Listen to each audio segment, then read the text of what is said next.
Hello, true duelists. It's YGO Strats Yu-Gi-Oh! Single Card History, where I'm going to be talking about some of the cards that have impacted Yu-Gi-Oh! Throughout the years, and some of the other ones that did not. Today's card, part of Konami's answer to the nightmare year that was 2018, Dark Ruler No More. Dark Ruler No More was first released as a secret rare promo card in the 2019 Megatins, with 3 reprints to date as of my making this video. First in the Structure Deck Spirit Charmers in the Peasant Rare in 2020, and again in Peasant Rare in the Albaz Structure Deck in 2022, and most recently as an Ultra Rare in the 2022 Megatins. As of this video, it has spent no time on the ban list. A normal spell card, its effect reads: negate the effects of all face-up monsters your opponent currently controls until the end of this turn. Also, for the rest of this turn after this card resolves, your opponent takes no damage. Neither player can activate monster effects in response to this card's activation.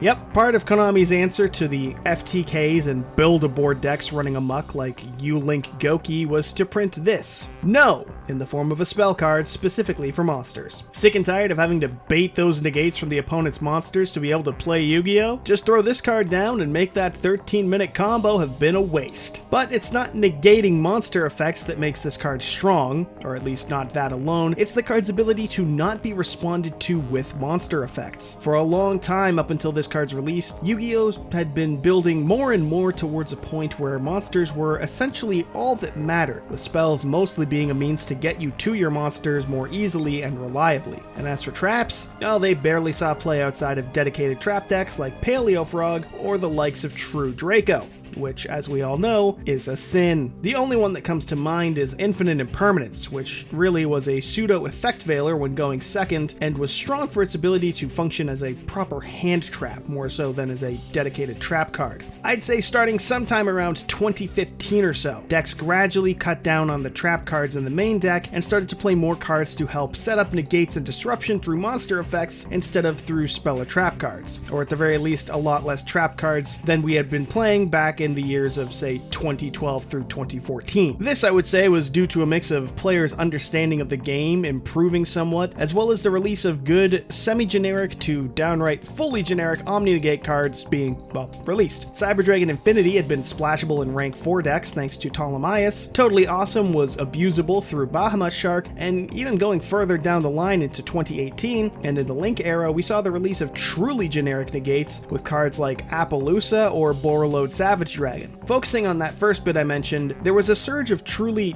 top-tier players in around 2014 or so, the likes of Patrick Hoban and Jeff Jones, players who formed circles of dedicated and capable duelists who were able to top at just about every single event they attended, and who would write articles discussing their thoughts and even strategies on deck building, what makes certain decks better in certain formats, and all sorts of higher caliber play relevant discussions that the common folks all had access to. I believe in no small part this led to players taking more note and trying to emulate these thoughts and strategies in their own strategies and deck building. One key piece of this was the notion of building a deck for going first or for going second. A common, although somewhat older method of deck building among more casual players would be, say, maining a copy of Regeki and 2 Twin Twisters for when you were going second, but otherwise playing a combo deck to build a board that wants to go first. But if you win the die roll and you're going first, what do you do with your turn 1 Regeki? You use it on your next turn is the easy answer, but in practical terms, you're really hindering yourself by opening with a 4-card hand on your first turn because that Regeki is useless. At best, it's a free discard, but what if instead of that you had played an extra Instender instead? What if you could have discarded something with an effect in the graveyard? Would help you to make your main goal, your turn 1 board, even stronger. Now, I apologize if all of that felt like a tangent. There was a point to everything I just said, and it's to say that as more and more people realize this mentality, they realize trap cards don't really help your turn 1 board, or at least not nearly as much as the various negates monsters can let you have.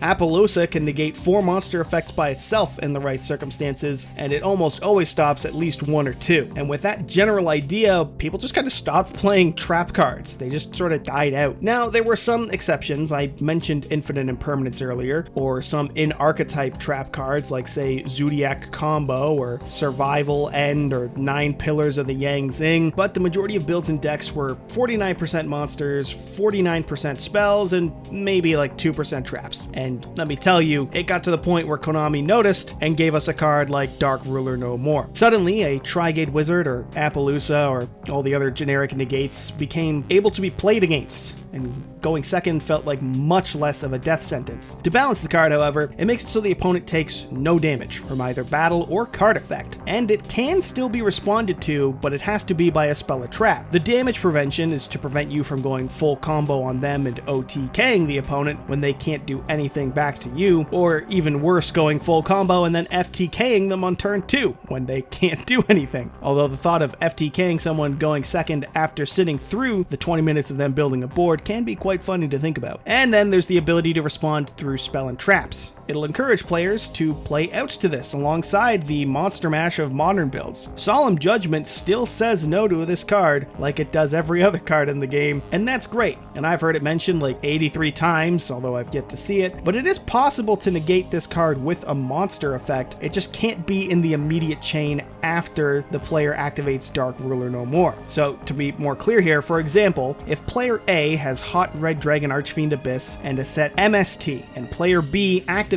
Dark Ruler No More, player A can chain Mystical Space Typhoon to the Dark Ruler No More, and then on chain link 3 use Hot Red Dragon Archfiend Abyss's effect to negate the Dark Ruler No More. Now, I don't know what deck is out here putting out Hot Red Abyss and MST, but a similar example is possible. If you can respond to Dark Ruler No More with a set spell or trap or something to that effect to chain to the Dark Ruler No More, and then you have a monster effect that can negate a card but does not need to be in the immediate chain responding, then you can stop Dark Ruler No More with a monster effect. And I guess just to make it clear, a card like Baron de Fleur with an Omni Negate effect has to be in the chain directly after the card activation that it's negating, whereas Hot Red Dragon Archfiend Abyss says it just targets a card on the field and negates it, so it can negate the card on chain link 1 even if it's activating its effect as chain link 3 or higher. But that is rare as shit, and 99 times out of 100, if you activate Dark Ruler No More against a board full of monsters, you are safe from on-field effects for the turn, and will only have to worry about hand traps or maybe the odd graveyard effect. In terms of the competitive play scene, this one is one of the cards that transcends formats, if you ask me, and is a card that has been great and will remain great for a very long time. Since its release, this card has been one of the best options for going second, whether in a dedicated going second deck to break boards, or for siding it in when you're gonna have to go second in a match. The ability to shut off monster effects is as simple as it is strong, even if it prevents players from gaming the opponent the turn it's activated. And since 2019, you can see this card has been in multiple decks to do exactly that. For quite some time, it was the side deck card, alongside Evenly Matched. How does your deck out Dark Ruler evenly? Most decks will struggle to answer that one. The only thing to replace this would be a quick play spell with a similar effect that could also let you deal damage the turn it was used. Could you imagine that?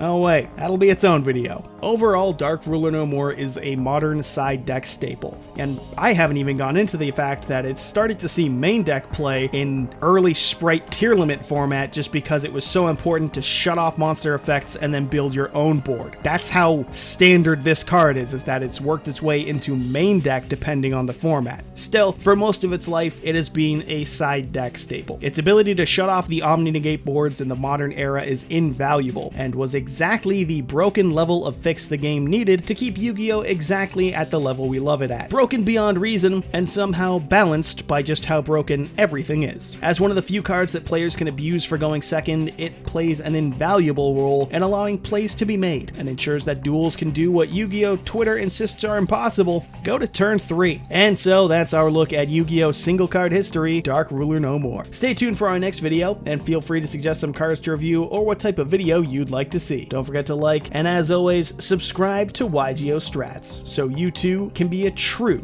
duelist.